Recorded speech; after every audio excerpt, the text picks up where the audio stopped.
मैं आपको ये सारी चीजें बता रहा था, ठीक है। मैंने आपको आई थिंक ओपन स्टैक का वो भी दिखाया था, एक सेकंड, ठीक है। तो हम इस वाली पीपीटी को डिस्कस कर रहे थे कल। मैंने आपको ओपन स्टैक के सर्विसेज के बारे में भी बताया था, ठीक है। सर्विसेज की जब हम बात कर रहे थे, मैंने आपको एक प्रिंसिपल बताया था कि जो सर्विस होती है वो किस तरीके से डिफाइन की जाती है। एक जनरल प्रिंसिपल है, ऐसा कोई मैंडेटरी नहीं है, बट मोस्टली आपको ओपन स्टैक में जो क्रिटिकल सर्विसेज है और जो पुरानी सर्विसेज है वो जनरली आपको इसी प्रिंसिपल को फॉलो करते हुए मिलेंगी, ठीक है। ये मैंने कहीं से निकाला नहीं है, ये मैंने खुद से बनाया है बेस्ड ऑन माई अंडरस्टैंडिंग। तो क्या होता है कि सबसे पहले आपका एक फ्रंट एंड एपीआई सर्वर होता है, ठीक है। उसके बाद आप कितनी भी सर्विसेज ऐड कर सकते हो जो भी आपको उस पर्टिकुलर सर्विस से बनानी होती है। जैसे मान लो अगर मैं नोवा बोलता हूँ, तो नोवा में आपको मल्टीपल सर्विसेज दिखती हैं, और एक डेटाबेस होता है, इंस्टेंस। डेटाबेस में हम बोलते हैं, इंस्टेंस बोलते हैं। ये भी मैंने आपको कल बताया था कि एक डेटाबेस का, फिजिकल डेटाबेस से मल्टीपल इंस्टेंसेस क्रिएट किए जाते हैं, सो दैट सबको लगता है कि वो उसका पर्सनल डेटाबेस है, ठीक है। ये डेटाबेस की एक पुरानी टेक्नोलॉजी है जिसमें आप इंस्टेंस बना के ये इस तरीके से यूज करते हो। यहाँ पे मैंने आपको कल समझा रहा था कि जो नोवा की जो कॉल फ्लो है, उसमें जब आपका वीएम क्रिएट होता है, तो जब आप होराइजन डैशबोर्ड से लॉगिन करते हो, तो उससे वो ऑथेंटिकेशन का काम सबसे पहले कीस्टोन करता है। और कीस्टोन जब ऑथराइज करता है यूजर नेम पासवर्ड, तो उसके बाद वो क्या करता है, वो एक टोकन आईडी जनरेट करता है। उस टोकन आईडी को आप यूज करते हो जब भी आपको कम्युनिकेशन करना होता है, जब भी आपके मैसेजेस को फ्लो होना होता है एक कंपोनेंट से दूसरे कंपोनेंट की तरफ, ठीक है, वाया मैसेजिंग क्यू। क्यों? क्योंकि आपको किस रिसोर्स का एक्सेस है नहीं है, वो सब कुछ जो है वो ऑथराइजेशन पे डिपेंड करता है कि आपको क्या रूल्स, क्या एक्सेस दिया गया है। तो कीस्टोन ये बताएगा कि किस किस रिसोर्स का आपको एक्सेस है। अगर मान लो आपने एक इमेज सिलेक्ट किया, और वो इमेज अगर प्राइवेट है और आप दूसरे प्रोजेक्ट में हो और वो इमेज किसी और ने बनाया है, तो इन दैट केस ग्लांस में जब आप जाओगे तो वो आपका इमेज डाउनलोडिंग फेल हो जाएगा, ठीक है। तो आपकी जो ओवरऑल जो वीएम का जो क्रिएट का स्टेप होता है वो फेल होगा। अब ऑथराइजेशन कैसे होता है कि हर एक सर्विसेज जो है, कंपोनेंट जो है इसमें, वो कैसे वेरीफाई करेंगे कि कोई भी रिक्वेस्ट जो उनके पास आ रही है वीएम को क्रिएट करने के लिए, ये कोई भी ऑपरेशन आप जो कर रहे हो, वो रिक्वेस्ट वैलिड है या नहीं है। क्यों? क्योंकि ग्लैंस को नहीं पता कि किस प्रोजेक्ट का एक्सेस किसको देना है। तो ये क्या करता है, ये हमेशा कीस्टोन के पास जाता है। तो एक ऐसा कम्युनिकेशन फ्लो होता है जिसमें ग्लैंस कीस्टोन से बात करता है, ठीक है। तब तक जो आप देखोगे, लेट्स से कि नोवा कंडक्टर, मैंने आपको बताया था कि नोवा कंडक्टर का रोल क्या है। नोवा कंडक्टर का ये रोल होता है कि इसको सारी रिसोर्सेज लेकर आना है, और सारी रिसोर्सेज को लाके इकट्ठा करके उसके बाद अगले कंपोनेंट को देना है, that is Nova compute. Nova compute वो सर्विस होती है या वो कंपोनेंट होता है नोवा का, जो कि आपका क्या कहते हैं कि कंप्यूट नोड पे डिप्लॉय होता है, और हाइपरवाइजर जो होता है उसके साथ डायरेक्टली बात करता है। हाँ दीपक, कुछ कहना है क्या? सर ये वॉइस आ रहा है, कुछ आवाज आ रहा है, सबको आ रहा था कि मैं सुना भाई चाहता हूँ आपको भी आ रहा भाई, था? नहीं नहीं नहीं। ओ, ओ, कुछ साउंड आ रही है क्या? ठीक है। हाँ कुछ सर वो फटे हुए साउंड जैसे आ रहा है, तो एक काम मैं करो, रिकनेक्ट करके देख लो, एक बार रीजॉइन कर लो, सर ठीक है। इसीलिए रिकनेक्ट किया था। हाँ अच्छा, रिकनेक्ट किया था। भाई फिर तो क्या बताऊं मैं। सुनो भाई, तुमको आवाज चाहिए? ना ना ना। हाँ ओके सर। सर आप कंटिन्यू कीजिए, आई थिंक। किसी और डिवाइस से कनेक्ट करके देख लो, हाँ तब तक ट्राई कर लो किसी और डिवाइस से, अगर ज्वाइन हो सकता है तो। क्या होता है कि जो वेरिफिकेशन है वो हमेशा कीस्टोन करता है। तो जब ये सारी रिसोर्सेज आपकी, मान लो, अब देखो यहाँ पे जो मैंने कल आपको फ्लो बताया था, तो आपको बताया था कि नोवा एपीआई सबसे पहले पिक्चर में आता है। नोवा एपीआई पे रिक्वेस्ट आती है और वो सब फिर डेटाबेस में जाता है, डेटाबेस में जाके चेक करता है। तो एक काम करता हूँ मैं, इस चीज को आपको जो है डायग्राम, मतलब थोड़ा सा, मैंने आपको फ्लो बताया कि जब आप वीएम लॉन्च करते हो तो क्या होता है। सबसे पहले जो है आप वीएम लॉन्च का सीक्वेंस अगर आप देखो, आई एम एज्यूमिंग कि हमारे जितने भी जो प्री रिक्विजिट हैं, ठीक है, एक होता है प्री रिक्विजिट। वीएम को क्रिएट करने से पहले आपको कुछ काम करने होते हैं, जो मैंने आपको पहले ही बताया था, याद है। फ्लेवर क्रिएट करोगे, नेटवर्क क्रिएट करोगे, इमेज अपलोड करोगे, ठीक है, ग्लैंस में। सिंडर वॉल्यूम अगर चाहिए तो क्रिएट करोगे, नहीं चाहिए तो ऑप्शनल है, ठीक है। सिक्योरिटी ग्रुप क्रिएट करोगे, सिक्योरिटी ग्रुप। उसके बाद आप क्या करते हो, सर्वर ग्रुप क्रिएट करते हो। अगर मान लो आपको कोई पॉलिसी बनानी है, एफिनिटी एंटी एफिनिटी, कि एक वीएम जो है वो दोनों वीएम्स अगर एक ग्रुप के एक साथ डिप्लॉय ना हो सेम कंप्यूट पे, तो आप ये कर सकते हो, ठीक है।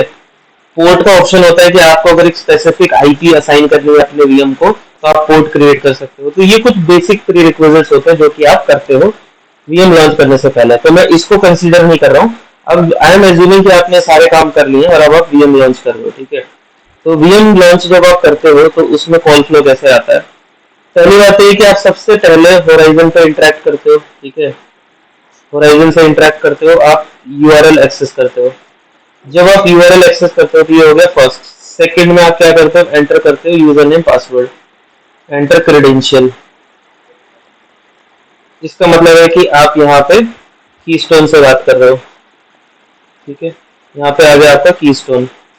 देन नेक्स्ट क्या होता है, इसके बाद आप वीएम क्रिएट करने के लिए आप जाते हो इंस्टेंस पे, कंप्यूट में जाते हो, कंप्यूट में आप यहाँ पे इंस्टेंस पे जाते हो, ठीक है।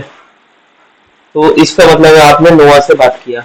तो जब आप नोवा से बात करते हो दैट मीन्स ये हो गया आपका एपीआई।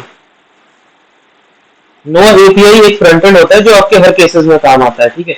अब ये जो नोवा एपीआई से जब बात करोगे तो अब क्या करोगे, आपने मान लो लॉन्च किया, ठीक है। लॉन्च आपने शुरू किया, सारे पैरामीटर्स को फिल करके आपने लॉन्च वीएम किया। जब आप लॉन्च वीएम करते हो तो बैकएंड में एक कॉल फ्लो आता है, नोवा एपीआई ट्रिगर हो रहा है, ठीक है। यहाँ नोवा एपीआई ट्रिगर हो रहा है। अब ये क्या करेगा कि सबसे पहला जो इंटरेक्शन होगा नोवा एपीआई का, ठीक है। तो अब नोवा एपीआई क्या करेगा, ये बात करेगा किससे, नोवा डीबी से। अब देखो मैंने आपको बताया कि नोवा डीबी एक सर्विस है, करेक्ट। लेकिन ये अगर आप देखोगे तो ये एक रैपर है, बेसिकली अंदर एक डेटाबेस होता है Maria dB, Maria dB instance. Instance कौन सा होता है, नोवा इंस्टेंस, इसको हम बोलते हैं नोवा इंस्टेंस। तो इस डेटाबेस को रैप किया हुआ है और इसको हम नोवा डीबी सर्विस बोलते हैं। ये क्या करता है कि डेटाबेस के लेवल की जो कमांड्स होती है वो नोवा डीबी कंपोनेंट चलाता है, लेकिन ओपन स्टैक में अगर कंपोनेंट्स की जो बातचीत होती है तो वो नोवा एपीआई नोवा डीबी से बात करेगा। तो ये जस्ट एक रैपर हो गया आपके डेटाबेस के ऊपर कि जो भी क्वेरीज चलानी है, जो भी ऑपरेशन करना है, वो सब कुछ आप नोवा डीबी सर्विस के थ्रू करते हो, ठीक है। तो आपको एक इंटरनल यूनिट दिखता है, एक सिंगल यूनिट दिखता है। देन क्या होगा कि नोवा डीबी में सबसे पहले ये चेक किया जाता है कि क्या ये एंट्री पहले से तो क्रिएटेड नहीं है। आपकी जो वीएम है, ठीक है, एंट्री चेक होती है कि जो वीएम आप बनाना चाहते हो क्या वो वीएम पहले से एग्जिस्ट तो नहीं करता है। उसकी आईडी वेरीफाई की जाती है, सारी चीजें, वीएम का जो नेम होता है, इंस्टेंस नेम, वो वेरीफाई किया जाता है। जब ये वेरीफाई हो गया कि ये वीएम एग्जिस्ट नहीं करता है तो फिर क्या होगा कि नोवा डीबी जो है वो क्या करता है कि वो एंट्री क्रिएट करता है किस पे, डेटाबेस के अंदर। एंट्री में क्या करता है, इंस्टेंस की इंफॉर्मेशन डालेगा कि ये इंस्टेंस है जो कि मुझे क्रिएट करना है, ठीक है। इंस्टेंस की इंफॉर्मेशन आएगी इसके अंदर और उसके बाद क्या होगा, इंस्टेंस इंफॉर्मेशन आने के बाद फिर ये एक्ट करना शुरू होगा। अब डेटाबेस में एक एंट्री क्रिएट हो गई है इंस्टेंस के लिए, अब उसको हमें एलोकेट करना है, ठीक है। आपने एंट्री क्रिएट कर दिया लेकिन अब आपको टारगेट नोड को सर्च करना है कि जो जिस पे आप लॉन्च करो। उसके लिए क्या होता है कि जो नोवा कंडक्टर होता है, अब देखो एक नोवा शेड्यूलर होता है। नोवा शेड्यूलर का काम क्या होता है, नोवा शेड्यूलर जो है वो टारगेट होस्ट सर्च करके लाता है, टारगेट कंप्यूट। अब आपने बहुत सारी कंडीशन लगाई होगी, रेस्ट्रिक्शंस लगाई होगी, प्रेफरेंसेस दिया होगा कि मुझे ऐसे कंप्यूट पे जाना है, या मुझे एफिनिटी पॉलिसी एंटी एफिनिटी है, या फिर मुझे इस जोन पे डिप्लॉय करना है। मान लो आपने कंप्यूट जोन सिलेक्ट किया हो कि किस जोन में वीएम डिप्लॉय करना है। तो उन सारी चीजों को, फिल्टर्स क्राइटेरियाज को, ठीक है, फिल्टर्स को, जो फिल्टर्स होते हैं उनको कंसीडर करके वो एक आपको होस्ट नेम बताएगा, होस्ट नेम बताएगा। इंट्रोस्पेक्शन करता है, पूरा वेरीफाई करता है कि कहाँ पे आपकी वीएम डिप्लॉय हो सकती है। तो ये क्या करेगा, एक वीएम बताएगा। तो ये नोवा शेड्यूलर क्या करेगा, डेटाबेस में जाएगा और ये एंट्री को अपडेट कर देगा। तो ये नोवा शेड्यूलर जो है वो बात करेगा नोवा डीबी से। अब देखो कोई भी डायरेक्टली डीबी से बात नहीं कर रहा है, तो ये नोवा डीबी से बात करेगा, नोवा डीबी से। और ये क्या करेगा, यहाँ पे अपडेट कर देगा टारगेट होस्ट कि कहाँ पे आपकी वीएम डिप्लॉय होनी चाहिए, ठीक है। तो इस तरीके से आपका यहाँ पे एक नोड पता लग गया। अब ये जो नोवा कंडक्टर, इसका काम क्या होता है, नोवा कंडक्टर का जो रोल होता है, इसका काम है कि इस वीएम को डिप्लॉय करवाना है, ठीक है। तो अब ये क्या करेगा, ये सर्विसेज से बात करेगा, किससे, ये बाहर जाएगा, एक ग्लैंस पे जाएगा, इमेज लेकर आएगा, ये क्या कहते हैं कि न्यूट्रॉन के पास जाएगा, नेटवर्क लेके आएगा, ठीक है। ये जाएगा सेंडर के पास, स्टोरेज लेकर आएगा, अगर आपने सेंडर वॉल्यूम लिया है तो, ठीक है। ये सारी चीजें लेकर आएगा। लेकिन जब ये बात करता है तो इसको ऑथराइजेशन कौन करता है? हर एक सर्विस में जब ये रिक्वेस्ट जाती है, ठीक है, जब ये रिक्वेस्ट जाती है तो ये रिक्वेस्ट जो है वो वेरीफाई कौन करता है? इस रिक्वेस्ट को वेरीफाई करता है कीस्टोन।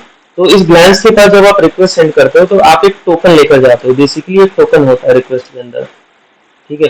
वो टोकन के बेसिस पर ये वेरीफाई करेगा कि रिसोर्सेज मिलनी चाहिए नहीं मिलनी चाहिए। तो लेट्स से कि सब डिसाइड हो गया और रिसोर्स का पता लग गया कि हाँ ये रिसोर्सेज इसको अटैच की जा सकती है। अब यहाँ क्या होता है कि ये जो है, अब ये हैंडओवर देता है किसको? नोवा कंप्यूट को। तो अब नोवा कंप्यूट पिक्चर में आएगा। अब नोवा कंप्यूट क्या है बेसिकली? नोवा कंप्यूट अगर ध्यान से देखोगे तो कंप्यूट नोड के ऊपर चलने वाली एक सर्विस है, कंप्यूट नोड, जहाँ पे टारगेट कंप्यूट नोड, जहाँ पे आपके वीएम को रन करना है।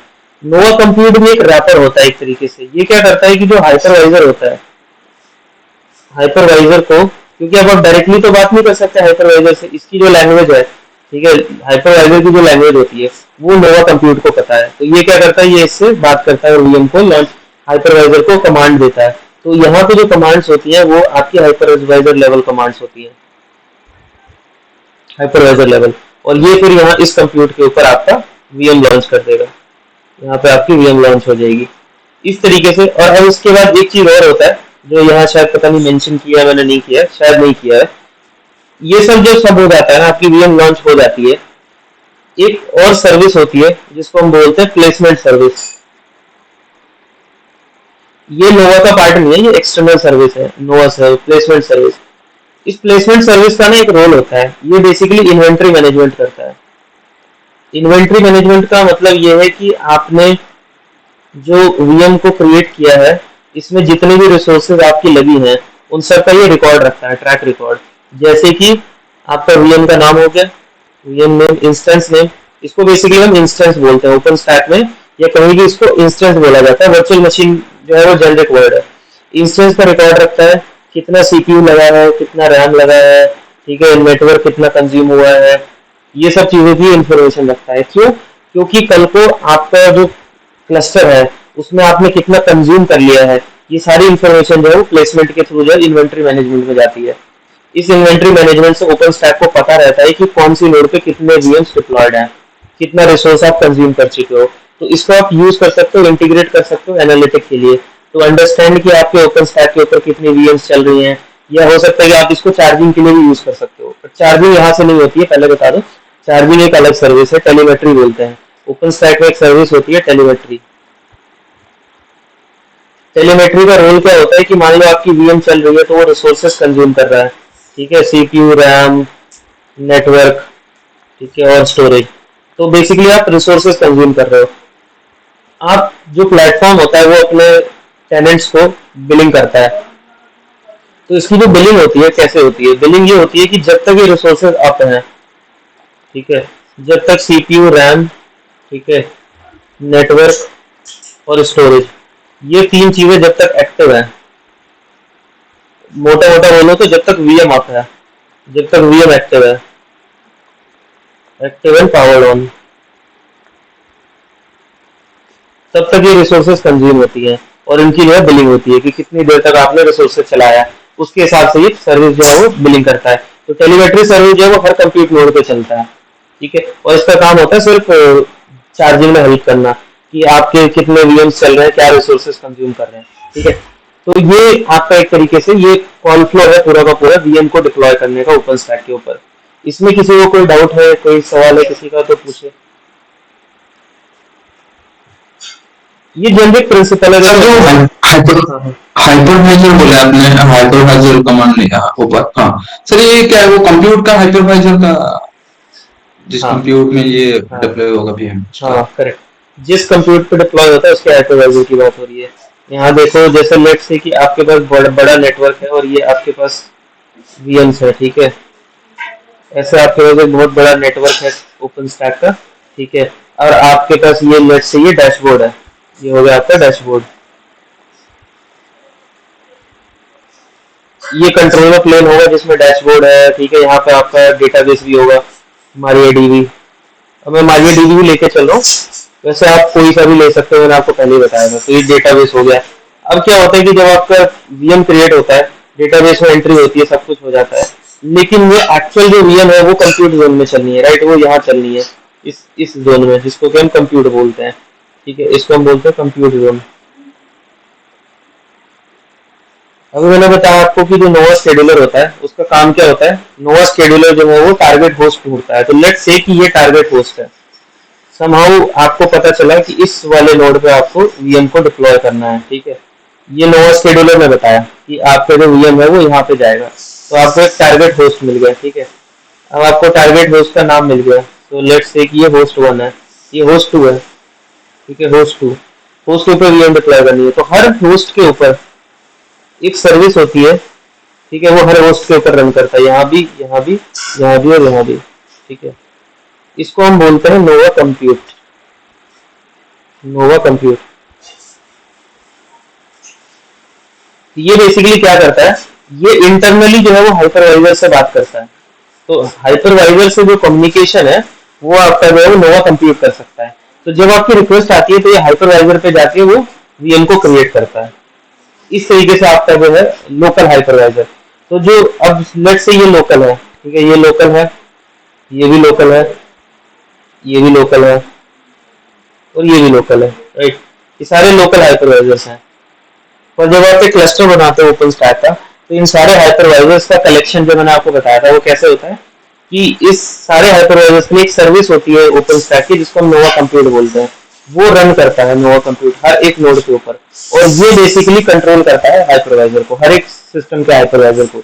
तो जब ओपन स्टैक को आपस में इंटरेक्ट करना होता है, VM को मैनेज करना होता है, तो वो नोवा कंप्यूट से बात करता है, और नोवा कंप्यूट फिर आपका क्या कहते हैं हाइपरवाइजर पे लोकल कमांड इशू करता है, और वहां पे वो VM को मैनेज करता है। हाँ भाई, पूछो क्वेश्चन। सर जैसे हमको एंटरप्राइज नेटवर्क में कैसे है, हमको अंडर क्लाउड का आईपी मिल जाता है हाँ मोस्टली लॉगिन करने के लिए, उसमें भी हमको हाइपरवाइजर का भी आईपी मिलता है। तो जो हाइपरवाइजर का आईपी है वो सारे कंप्यूटर का सेम है कि ओनली अंडर क्लाउड जिसमें डिप्लॉय हुआ है उसका हाइपरवाइजर का आईपी? आप जिसकी बात करो वो अंडर क्लाउड का हाइपरवाइजर है। अंडर क्लाउड जो का हाँ, हाइपरवाइजर। वो सिर्फ कनेक्शन बनाने के लिए दिया गया है। एडमिनिस्ट्रेटर्स को एक्सेस होता है अंडर क्लाउड का। जनरली जो है वो ओपन स्टैक का जो एक्सेस जो यूजर्स को दिया जाता है वो GUI बेस्ड दिया जाता है, या फिर वो API से डायरेक्टली इंटीग्रेट करते हैं। जो मैंने आपको बताया जो डैशबोर्ड की जो API होती है इससे डायरेक्टली इंटीग्रेट करते हैं। तो जी जी जी। जो हाइपरवाइजर आप यूज कर रहे हो वो बेसिकली अंडर क्लाउड को बनाने के लिए यूज किया गया है, लेकिन जो कंप्यूट्स में जो हाइपरवाइजर होता है उसको कोई भी डायरेक्टली इंटरेक्ट नहीं कर सकता है। और अगर मैं भी चाहूँ, और चाहे मैं ओपन स्टैक एडमिन ही क्यों ना हो, बट मैं भी उस हाइपरवाइजर को एक्सेस नहीं कर सकता। क्यों? तो वो करने को आप हैक कर सकते तो हो, हम लोग पॉसिबल है, लेकिन आप अगर करोगे तो ओपन स्टैक का जो सर्विसेज है ना वो डिस्टर्ब हो जाएगी। तो अब नोवा ये लिस्ट आपने जो हम यूज करते हैं अंडर क्लाउड में, नोवा कमांड जब चलाते हैं नोवा लिस्ट, तो मोस्टली वो कंप्यूटर का डिटेल्स ही देता है हम लोग को नोवा जो आप कंप्यूटर से कमांड चलाते हो ना, देखो मैं कंफ्यूजन दूर करता हूँ। अंडर क्लाउड में। आप क्या करते हो, अंडर क्लाउड पे लॉगिन करते हो। ठीक है, अंडर क्लाउड पे यस लॉगिन सर। करते हो। ठीक है, हाइपरवाइजर की आईपी से। ठीक है, हाइपरवाइजर की आईपी से लॉगिन करते हो। इसके बाद आप क्या करते हो, यहाँ पे यूसी लिखते हो, है ना? यूसी लिखते हो तो वो यस आपको अंडर क्लाउड पे ले जाता है। Yes sir. अब अंडर क्लाउड हाइपरवाइजर और अंडर क्लाउड दो चीजें हैं। ठीक है, ये अंडर क्लाउड VM है, बेसिकली VM है, और ये हाइपरवाइजर है। ठीक है, तो आप यहाँ से इसके VM पे लॉगिन करते हो यूसी कमांड से। देन क्या होता है कि आप एक लिखते हो सोर्स, और फिर आप एक फाइल नेम देते हो, credential file, right? Just minute sir, हाँ जस्ट मिनट सर। मैं पूरा नेटवर्क का बात करता हूँ और जो मैं डेली बेसिस में करता हूँ, जैसे हम्म, ऑनर क्लाउड का आईपी मेरे पास होता है, मैं लॉगिन करता हूँ, ठीक है हाँ सर। तो हम लॉगिन कर जाते हैं, जैसे लॉगिन करने के बाद हम मोस्टली क्या करते हैं, स्टैक एरसी करते हैं, dot stack RC. Right right right. तो जो तब स्टैक जाके मैं एससी, हाँ ठीक जब है, सर मैं अंडर क्लाउड का आईपी देता हूँ, तो हम कहाँ पे लॉगिन करते हैं, मतलब अंडर क्लाउड में लॉगिन करते हैं, राइट सर? ये बेसिकली एक VM होती है, ये एक VM होती है। अंडर क्लाउड का वीएम होता है, ओके सर, हाँ, हाँ। एक सिंगल VM होता है जिस पर आप लॉगिन करते हो। इस VM में क्या होता है कि इस VM में लॉगिन करने के बाद आपको सोर्स करना पड़ता है क्रेडेंशियल फाइल को।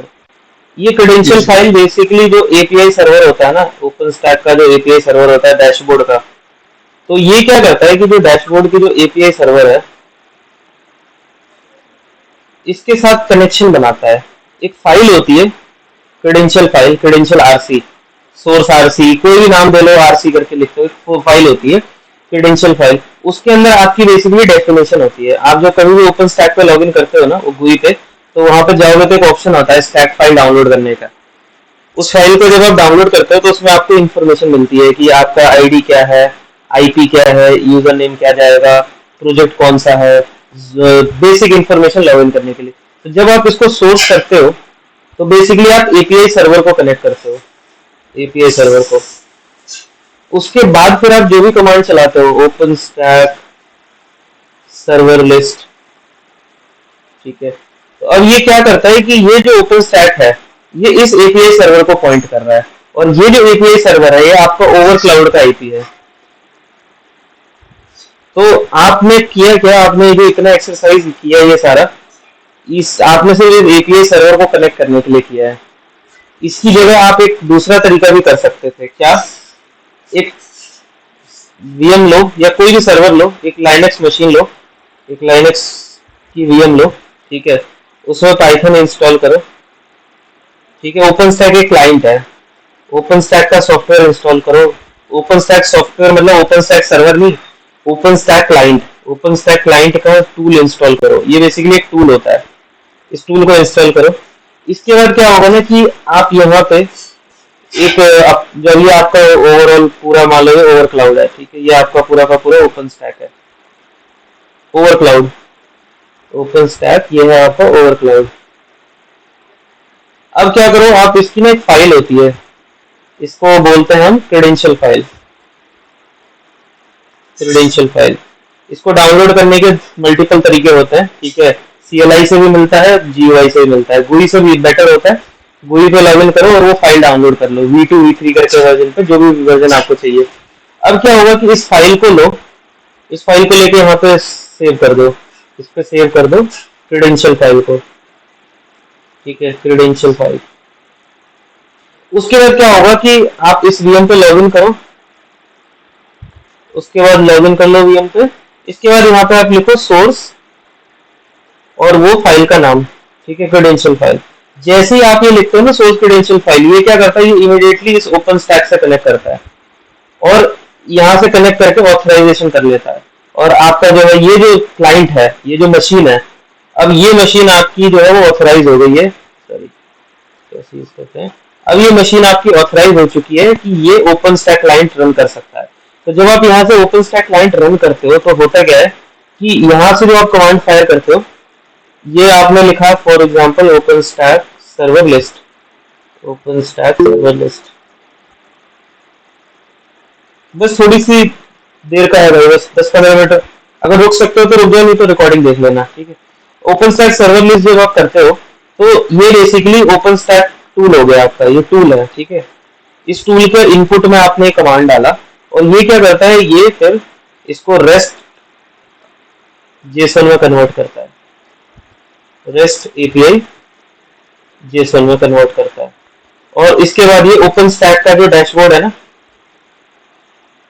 ओपन स्टैक ओवर क्लाउड का जो डैशबोर्ड है, ओपन स्टैक ओवर क्लाउड का जो डैशबोर्ड है, ये इससे बात करता है और यहाँ से फिर ये इसके ऊपर कमांड रन करता है।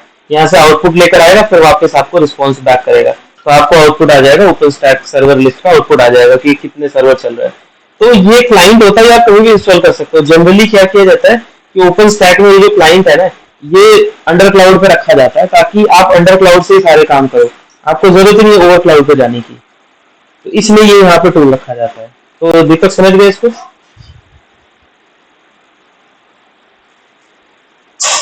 अच्छा, शायद वो चला गया।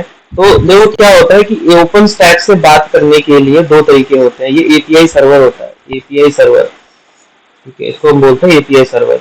ये हो गया आपका होराइजन सर्विस, ठीक है, होराइजन डैशबोर्ड, होराइजन सर्विस होती है। इसको एक्सेस करने के दो तरीके होते हैं, एक होता है GUI और एक होता है CLI, ठीक है। ये जो सर्वर है ये एपीआई सर्वर है, ये जेसन में बात करता है, जेसन समझता है ये, ठीक है। अगर आप GUI बेस जाते हो तो क्लिक क्लिक क्लिक करके आप अपना काम कर लेते हो। CLI में आप क्या करते हो, इसकी आईपी को डालते हो और आप सोर्स करते हो, जैसे ही आप सोर्स करते हो इस सर्वर के साथ आपका कनेक्शन बन जाता है। उसके बाद आप जो भी कमांड एग्जीक्यूट करोगे वो इस सर्वर पे जाएगी सीधा। फिर इसके पास पीछे अपना पूरा इंफ्रास्ट्रक्चर है, ठीक है। इसके बाद पूरा इंफ्रास्ट्रक्चर है बहुत बड़ा कंप्यूट का, जिसमें बहुत सारी कंप्यूट नोड्स होती हैं, जहाँ पे ये आपका वीएम को डिप्लॉय करता है। तो इस तरीके से ये काम करता है। आई होप ये एक चीज क्लियर हो गई होगी। किसी को डाउट है तो प्लीज पूछो, अदरवाइज मैं नेक्स्ट टॉपिक पे जाता हूँ, ठीक है। जो नेक्स्ट टॉपिक, हाँ एक डाउट है, हाँ हाँ पूछो। नोवा का जितना भी जो इंटरनल एलिमेंट्स आप बताया, जैसे कि नोवा हाँ एपीआई, वो कहाँ पे होते हैं? हाइपर नोवा ये कंट्रोल पे, कंट्रोलर में ना? कंट्रोल नोड पे। नोवा का जो कंप्यूट सर्विस होता है सिर्फ वही आपका क्या कहते हैं कंप्यूट नोड पे होता है। बाकी जितने भी हो सब कंट्रोलर पे होता है नोवा की कंट्रोलर सर्विसेज। पे होता है। नोवा डीबी, नोवा एपीआई, नोवा शेड्यूलर, नोवा कंडक्टर, ये सब कुछ जो है वो कंट्रोलर पे मिलेगा, ठीक है। अच्छा, और एक डाउट है, अंडर क्लाउड ओवर क्लाउड, जो दो क्लाउड है, हाँ अंडर हाँ क्लाउड के अंदर भी ओपन स्टैक का सॉफ्टवेयर होगा, ओवर क्लाउड में भी होगा, दोनों में? हाँ, मैं वही उसी पे आने वाला था। ओके डिप्लॉयमेंट ठीक। आर्किटेक्चर की मैं बात करता हूँ। देखो ओपन स्टैक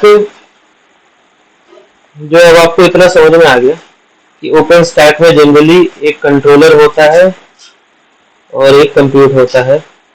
ऐसा हमने क्यों किया है, कंप्यूटर और कंट्रोलर दो अलग क्यों किए हैं? क्योंकि हम ये चाहते हैं कि जो ओपन स्टैक की जितनी भी एडमिन रिलेटेड सर्विसेज हैं, ठीक है, एडमिन सर्विसेज जो कि नॉन कंप्यूट से रिलेटेड है, बेसिकली नॉन कंप्यूट से रिलेटेड, वो सब आप यहाँ पे चलाओ। जितनी भी एडमिन रिलेटेड काम है, जितने भी आपको लगता है कि काम है हैवी वाले, वो सब यहाँ चलाओ।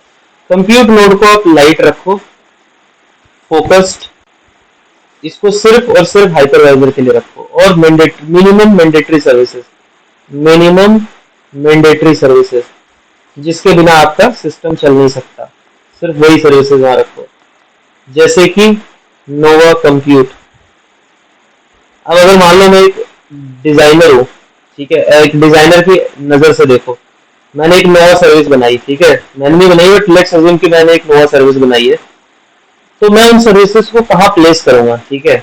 मैं चाहूँ तो मैं सबकी सब सर्विसेज को कंप्यूट पे डाल दूं, राइट, क्योंकि मेरे को पता है कि मेरा जो हाइपरवाइजर है वो कंप्यूट नोड पे चल रहा है, तो मैं अपनी सारी सर्विसेज को उठा के वहां पे डाल दूं। लेकिन क्योंकि एक अच्छा डिजाइनर हमेशा ध्यान रखता है कि किसी भी एक चीज को ओवरलोड नहीं करना है। मैंने आपको पहले भी बोला कि ओपन स्टैक का प्योर पर्पज है वीएम्स को चलाना, मैनेज करना। अगर आप अपने कंप्यूट नोड्स, क्यों आपने कंप्यूट नोड क्यों बनाया? आपको तो एक ही नोड पे सारे काम कर सकते हो, आपको जरूरत नहीं है दो अलग नोड बनाने की। आप एक सिंगल नोड लो, एक सिंगल नोड। पहले किसी ने पैक स्टैक पे काम किया, तो पैक स्टैक पे पैक स्टैक होता था पहले, जब ओपन स्टैक नया नया आया था ना, तो पैक स्टैक से डिप्लॉय होता था। एक ही नोड के अंदर ऑल इन वन सर्विसेज होती थी, ऑल इन वन, मतलब ओपन स्टैक की जितनी भी सर्विसेज है वो सब यहीं पे चल रही है, सब यहीं पे चल रही है। कोई क्लस्टर नहीं है, कोई कंट्रोलर नहीं है, कुछ नहीं है। फिर एक और मेंबर को आपने यहाँ ऐसे ऐड कर लिया, सेकंड नोड। तो जो ओपन स्टैक है वो ऐसे चलता था। ये पुराना मेथड है, बहुत पहले का मेथड है। तो इसमें क्या होता था कि ये बताने का पर्पज ये है कि आप एक ही नोड में सारी सर्विसेज रन कर सकते हो। ये आपकी कॉल है कि आपको डिफरेंशिएट करना है या नहीं करना है। पर एक अच्छा डिजाइनर हमेशा ध्यान रखता है कि कंप्यूट नोड को फ्री रखना है मुझे, क्योंकि इस पे वीएम्स चलनी है। अगर मैं इसमें ओपन स्टैक की सारी सर्विसेज घुसा दूंगा तो फिर तो ये ओवरलोडेड हो जाएगा, तो जो वीएम्स है वो कभी भी परफॉर्मेंस नहीं दे पाएंगे अच्छे से। तो इसलिए हम हमेशा लाइट रखते हैं। तो कमिंग टू द टॉपिक कि अब जो ओपन स्टैक है इसकी जो लाइफ साइकिल है, ठीक है, deployment life cycle management, life cycle management. एक चीज याद रखना, किसी भी चीज की लाइफ साइकिल बहुत इंपॉर्टेंट होती है। इसको हम एलसीएम बोलते हैं, एलसीएम, लाइफ साइकिल मैनेजमेंट। ये क्या कहता है कि आपने जो सॉफ्टवेयर डिप्लॉय किया है इसको कैसे डिप्लॉय करोगे, कैसे मैनेज करोगे, और कैसे इसको जब तक कि ये एंट्री से लेके एग्जिट तक के बीच में, और ये जो बीच का जो फेज है, ठीक है, जहां पे आप जो भी एडमिनिस्ट्रेशन टास्क करते हो, मेंटेनेंस एक्टिविटी करोगे, स्केलिंग स्केल आउट करोगे, हीलिंग करोगे, जो भी आप टास्क करोगे, वो सब कुछ लेके ये सब कुछ जो है वो लाइफ साइकिल मैनेजमेंट आप ओपन स्टैक की कैसे मैनेज करोगे। इसके लिए ओपन स्टैक में बहुत सारे ऑप्शंस दिए हुए हैं, ठीक है, लाइफ साइकिल को मैनेज करने के लिए। जिसमें से सबसे पहला और फेमस जो ऑप्शन है वो है ट्रिपल ओ, ट्रिपल ओ। इसको ऐसे लिखते हैं ओ ओ ओ। इसका मतलब होता है open stack over open stack. Open stack over open stack मतलब कि मैं पहले एक ओपन स्टैक बनाऊं। तो यहाँ हमने क्या किया है कि इसी मेथड को लोग ज्यादा फॉलो करते हैं। तो मैं एक ओपन स्टैक डिप्लॉय करूं, एक open stack single all in one, open stack all in one. और इसके बाद मैं एक प्रोडक्शन सेटअप बनाऊं जिसको कि मैं बोलूँ ओपन स्टैक। प्रोडक्शन मतलब कि मेन सेटअप, ये होगा आपका ओपन स्टैक। ये होता है डिस्ट्रीब्यूटेड। डिस्ट्रीब्यूटेड का मतलब कि controller and compute, controller plus compute. और ये क्या काम कर रहा है, इसको मैं बोलता हूं अंडर क्लाउड, जिसको हम शॉर्ट में यूसी बोलते हैं, अंडर क्लाउड। और इसको हम बोलते हैं ओवर क्लाउड, जिसको भी हम शॉर्ट में ओसी बोलते हैं, ठीक है, ओवर क्लाउड। अब इन दोनों में डिफरेंस क्या है, ये भी एक ओपन स्टैक है और ये भी एक ओपन स्टैक है। ये नीचे है और ये ऊपर है। इस अंडर क्लाउड का जो पर्पज है वो सिर्फ और सिर्फ इस ओवर क्लाउड को डिप्लॉय करने का और मैनेज करने का। मतलब ये कि ये सर्विसेज में इन्वॉल्व नहीं होता है। इस अंडर क्लाउड से आप कोई VM लॉन्च नहीं करते हो, इस अंडर क्लाउड से आप कुछ भी नहीं करते हो। सारा काम आप करते हो ओवर क्लाउड के ऊपर। एक्चुअल जो ट्रैफिक है वो आपका चलता है, VMs यहाँ पे चलती है, लेकिन जो सारी मैनेजमेंट होती है वो अंडर क्लाउड के थ्रू होती है। इवन जो कनेक्टिविटी है आप डायरेक्टली लोग अवॉइड करते हैं, तो वो हमेशा सिक्योरिटी के पॉइंट ऑफ व्यू से ये इंश्योर किया जाता है कि अगर किसी ने आपके ओवर क्लाउड को हैक कर लिया, इसका मतलब है कि वो आपके कंप्यूटर जितने भी VMs चल रहे हैं उन सब के ऊपर कुछ भी कर सकता है, उनको डाउन कर सकता है, उसको डिलीट कर सकता है, उसके ऊपर कुछ भी कर सकता है। तो इसलिए जो कंट्रोलर और कंप्यूटर्स होते हैं इनको अवॉइड किया जाता है एक्सटर्नल आईपी देने से। एक्सटर्नल कनेक्टिविटी, आईपी नहीं बोलूंगा, external connectivity, external connectivity ONM के लिए। और ये कनेक्टिविटी ONM के लिए बोल रहा हूँ, मतलब ये कि ऑपरेशन मेंटेनेंस के लिए। कंट्रोलर और कंप्यूटर को बाहर की दुनिया से कट कर दो। आपको क्या जरूरत है कि आपको कंट्रोलर को बाहर से एक्सेस करना है या कंप्यूटर को बाहर से एक्सेस करना है। आप अंडर क्लाउड पे आओ, अंडर क्लाउड से बोलो कि मुझे जो भी काम करना है, और अंडर क्लाउड आपको एक प्राइवेट कनेक्शन देगा, प्राइवेट कनेक्टिविटी, प्राइवेट कनेक्टिविटी। और इससे आप अपना मेन जो सेटअप होता है उसको मैनेज करते हो। तो ट्रिपल ओ या under cloud over cloud is just एक मेथड है ओपन स्टैक को मैनेज करने का प्रोडक्शन के अंदर, ठीक है। इस मेथड से आप अपना सेटअप डिप्लॉय कर सकते हो। लाइफ साइकिल मैनेजमेंट का एक एग्जांपल है, दैट्स इट, इसके अलावा कुछ भी नहीं है।